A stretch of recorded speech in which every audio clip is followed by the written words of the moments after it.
Kwentong pambata, ang kastilyo sa ilalim ng dagat.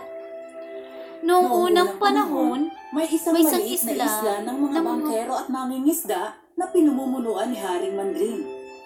Ang mga tao sa kahariang ito ay maaaring ang pinakamasayang tao sa mundo. No. May nahuli ka bang isda?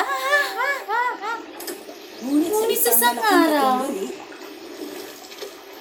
ang bangka! Niyuyog-yog! Ayan ang prinsipe sa ilalim ng dagat! Ano makukuha niyang magugulo sa atin? Bilis! Magsagwan-sagwan tayo! Magtatala tayo mamaya! Ang bigat nito! Parang mga sapatos yung laman! Oh my God! Sapatos nga! Yung Levi's! Isa na naman itong masamang halima!